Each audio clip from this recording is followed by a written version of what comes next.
ګرانو کتونکو السلام علیکم. زه محمد سلمان همدرد د حق غږ پښتو چینل خبري لنډیز کې ستاسو کوربه اوس تاسو پام را اړوم د مهمو خبرونو لنډیز. کندهار ولایت چارواکي وایي چې د خرقې مبارکي پر ودانۍ دوه هوانونه لګېدلي دي. کندهار کې د خرقې مبارکي پر ودانۍ دوه هوانونه توغول شوي چې یو یې د خرقې مبارکي په ساحل او بل یې پر یوه ونه لګېدلي چې زیان یې نه دی اړولی.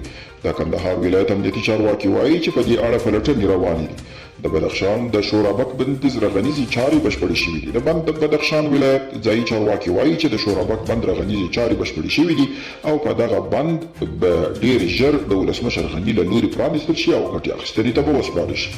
بنګلادیش کې د یوې مسافر وړونکې کښتۍ د ډوبېدو پیښه کې 15 تنه مړه شوي دي. د رویټرز اژانس د راپور له مخې دا کښتۍ چې 50 سپرلي یې لرله تېره ورځ دغه هېواد د پلازمینې ډاکا ښار په سویل کې د شیتا لا کاسیا په سیند کې له یوې سوداګریزې بېړۍ سره د ټکر وروسته ډوبه شوې ده او سلګونه کسانو په کابل کې د قومندان علي پور او د جمهوري ریاست د دوهم معاون سرور دانش پر ضد لاریون وکړ. لاریون کوونکي علي پور یو ترهګر بللی او د نیولو غوښتنه یې کړې.